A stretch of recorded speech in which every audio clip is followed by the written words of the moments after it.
Hi guys, time for a little teardown video.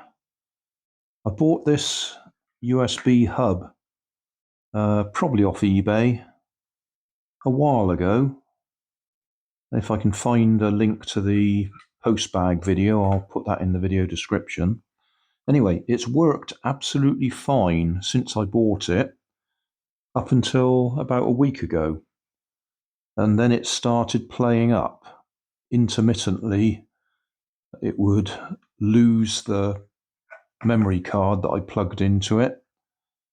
And on one occasion, it started off okay, but what I'd recorded onto the memory card had disappeared, or was corrupted to be more exact.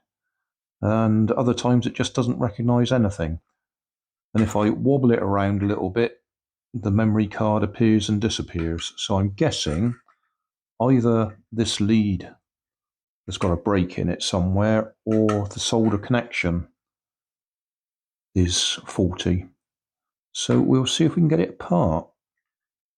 It looks like it's probably glued shut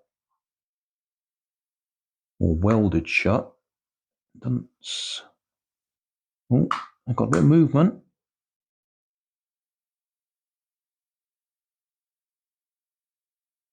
Oh, that actually came apart easier than I thought. I couldn't move it earlier when I was looking at it.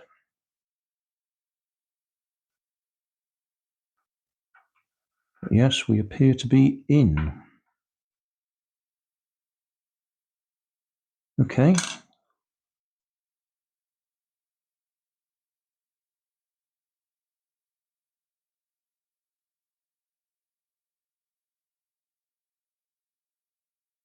Well, none of those appear to be loose.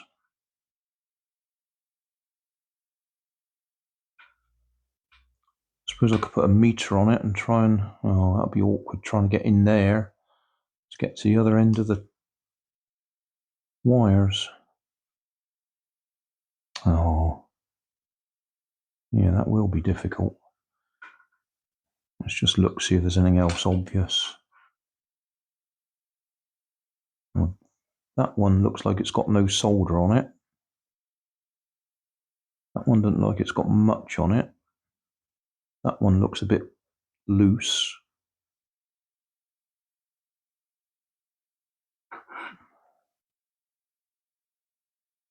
I could try just putting a hot soldering iron on them. Yeah, that one, I wonder if I can get close up.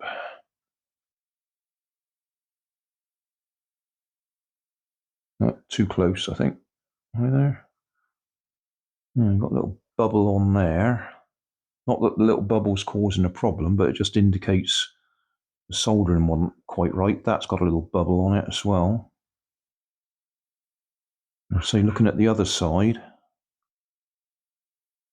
that one looks suspiciously like it hasn't got enough solder on it. Not that it matters on this side. Oh, I don't know, that one doesn't look very good either. I've got nothing to lose, have I? I could just run my soldering iron over there and try and reseal each of those terminations. See if that makes any difference at all. So that's what I'll do. And then I'll plug it back in again and try it.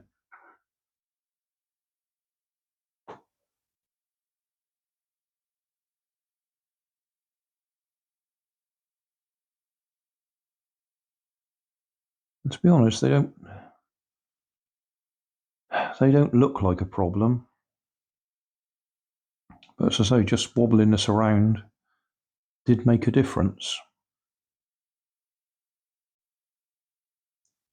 Well, tidying up that soldering didn't make any difference at all.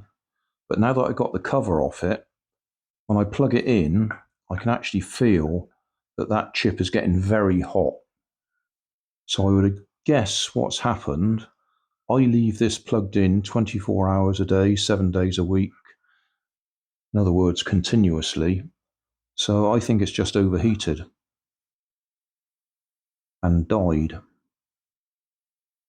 Which is a shame, because I liked the look of it. Oh, that's got something etched on the inside there.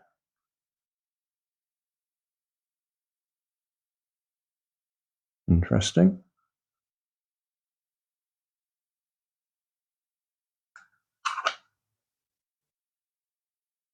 On both of them.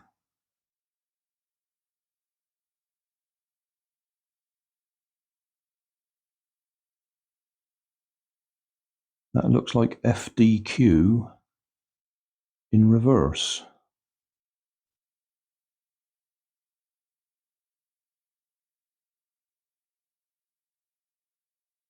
Mirror writing.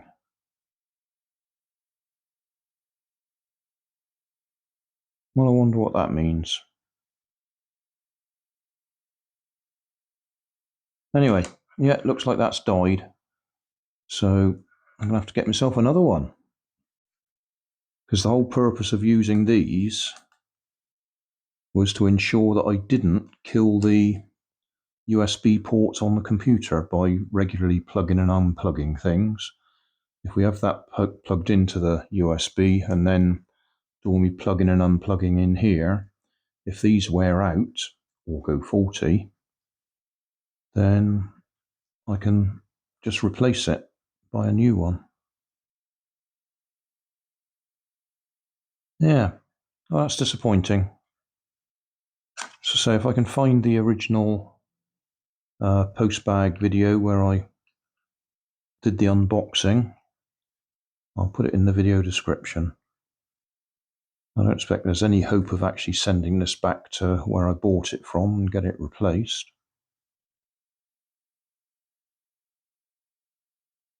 Okay, well, we've seen inside. Oh, was there anything actually written on that chip? No. So I can't tell you what's written on the chip. All we've got is, would that be 2020 11/24? There's a date stamp.